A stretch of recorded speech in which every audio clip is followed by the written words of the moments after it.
প্রশাসনের নীরব ভূমিকার কারণে আওয়ামী দোসরদের অত্যাচারের সত্য প্রমাণ থাকা সত্ত্বেও প্রশাসন।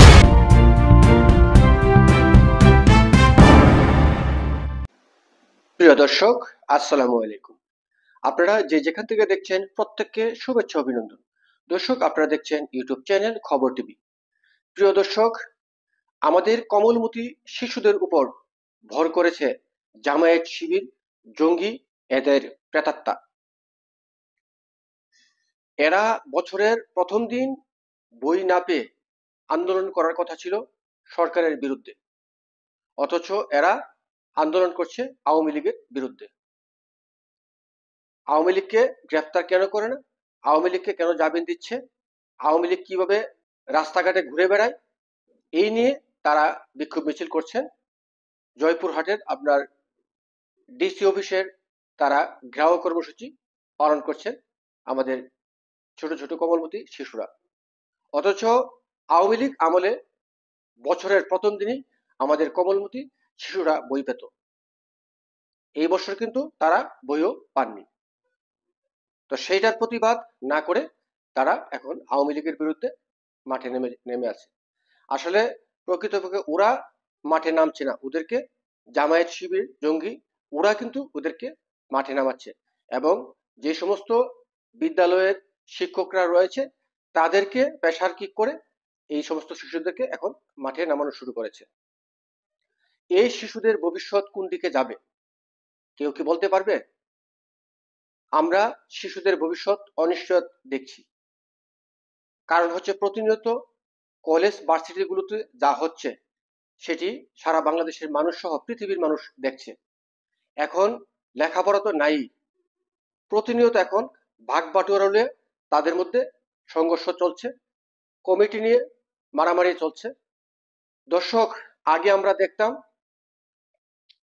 যে কোনো মেয়ে ছেলে পাগলামি করলে তাকে উজায় এনে বা ওই যে কিছু ভণ্ড মোল্লা আছে না, সেটা তো আপনারা জানেনই, এদেরকে এনে ঝাড়ু পিটা করে এদের মাথা থেকে ভূত সরাতে হতো, জিন সরাতে হতো। তো আমাদের এই কমলমতি তরুণ প্রজন্ম যারা আছে তাদের মাথায়ও সেই ভূত চেপে ধরেছে। সম্ভবত একটা সময় আসবে সেই ঝাড়ু পিটা করেই তাদের মাথা থেকে সেই জামায়াত শিবির প্রেতাত্মাদের শিখানো বুলি যে কথাগুলো তারা এখন বলছে সেগুলো বের করা হবে। সেদিন হয়তো আর বেশি নাই। তারা প্রতিনিয়ত ক্যামেরা পেলে বা মাইক্রোফোন ফেলে তারা কি বলছে তারা নিজেরও বুঝে না। তাদেরকে যেটা শিখিয়ে দেওয়া হচ্ছে তারা কিন্তু সেটাই বলছে। ফলে এগুলো যে রেকর্ড হয়ে থাকছে এরা কিন্তু বুঝতেছে না।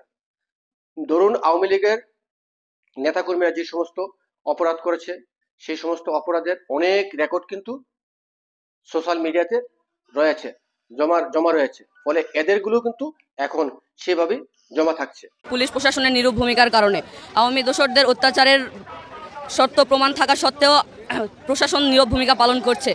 তা দেখে আমরা নীরব থাকতে পারিনি, আমরা এখানে ছুটে এসেছি। আমরা যৌক্তিক দাবি নিয়ে এসেছি এবং এক্ষেত্রে এখনো আমরা প্রশাসনের কোনো রেসপন্স পাইনি। আমি বার কাউন্সিলর আঙ্কেলদের দৃষ্টি আকর্ষণ করছি, তারা আমাদের সাথে একাত্মতা প্রকাশ করুক। তারা আওয়ামী দোসরদের পক্ষে কেসগুলো গ্রহণ করছে, তাহলে তারা আওয়ামী দোসরদের কেসগুলো নেওয়ার কারণে তারা এখানে সময় পেয়ে যাচ্ছে এবং জামিনে তাদেরকে ছাড়া হচ্ছে। আমি তাদের অনুরোধ করব তারা যেন আওয়ামী দোসরদের কেসগুলো গ্রহণ না করে। আমরা আপনাদের মেয়ের সমতুল্য, আমাদের গায়ে যেভাবে অত্যাচার করা হয়েছে, আমার ভাইয়েরা, আমার জয়পুরহাটের ভাই বিশাল ভাই রাজপথে তাকে গুলি খেয়ে মরতে হয়েছে। আমরা তা চাই না, আবার পুনরাবৃত্তি চাই না। আওয়ামী দোসরদের পুনর্বাসন করবেন না দয়া। আজকে আমাদের অবস্থান কর্মসূচি পুলিশ লীগের বিরুদ্ধে, শুধু পুলিশ বা আওয়ামী লীগের বিরুদ্ধে না। আমরা এসেছি আজকে পুলিশ লীগের বিরুদ্ধে, পুলিশের নীরব ভূমিকার কারণে এবং ছাত্রলীগ আমাদের উপরে যে অতর্কিত হামলা করেছে এবং যে অত্যাচার এবং নির্যাতন চালিয়েছে তা পুরো দেশের মানুষই দেখেছে। তারা এখনও জামিন পাচ্ছে এবং ঘুরে বেড়াচ্ছে। যাদের বিরুদ্ধে মামলা করা হয়েছে তারা জামিন নিয়ে সশরীরে আমাদের সামনে দিয়ে ঘুরে বেড়াচ্ছে, যা আমাদের ভাইয়ের রক্তের সাথে বেইমানি। আমরা চাই না সেই পুনরাবৃত্তি হোক। 24-এর যুদ্ধ আমরা আর চাই না। আমাদের যে মেধার কারণে আমরা আমাদের রাজপথে এসেছিলাম, আমাদের আন্দোলনের সূত্রপাতই হয়েছিল মেধার কারণে। কোটা যেটা এখনো পূর্ববহাল রয়েছে, যার একজন ভুক্তভোগী আমি, সে কারণে আমি রাজপথে নেমেছিলাম।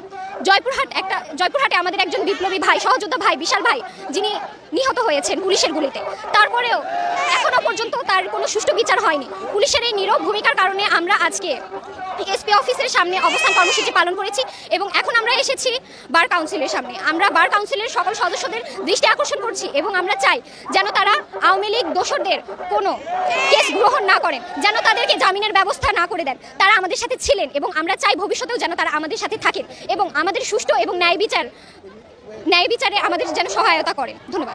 আমরা জয়পুরহাট জেলা বৈষম্য বিরোধী ছাত্র আন্দোলনের পক্ষ থেকে এক ঘেরাও এবং অবস্থান কর্মসূচির আয়োজন করছিলাম। এর মূল উদ্দেশ্য ছিল বার কাউন্সিলর এবং পুলিশ প্রশাসনের বিরুদ্ধে তারা আওয়ামী দোসরদের সঙ্গে ও স্বৈরাচারদের সঙ্গে লিয়াজু করে তাদের বিচারের আওতায় নিয়ে আসার যে বিষয়টি এখনও নিশ্চিত করতে পারেনি এবং বিভিন্ন অপকাণ্ডা ছড়ায় এবং বিভিন্ন অপকর্ম ছাত্রলীগ ও আওয়ামী সন্ত্রাসে করা সত্ত্বেও পুলিশ প্রশাসন নীরব ভূমিকা পালন করতেছে। এর তীব্র বিক্ষোভে আমরা আজকে মাঠে নামছিলাম। আমরা সকাল 10টায় আমাদের 0 পয়েন্ট বর্তমান শহীদ বিশাল চত্বরে সকল ছাত্র নামছিলাম। প্রায় 1000-এরও বেশি। এর মধ্যে যদি এই কর্মসূচি না মানা নেওয়া হয় আমরা আবার মাঠে নামবো এবং দেশবাসীকে আহ্বান থাকবে যে তারাও আমাদের সঙ্গে এই আমাদের কণ্ঠে মিলে তারা আবার মাঠে নামবে। আমরা বৈষম্য বিরোধী ছাত্র আন্দোলন জয়পুরহাট জেলা শাখার আমরা সবাই একত্রিত হয়েছি। আমরা পাঁচুর মোড় থেকে আমাদের কর্মসূচি, পরে এসপি অফিস ঘেরাও, তারপরে জেলা কোর্ট ঘেরাও।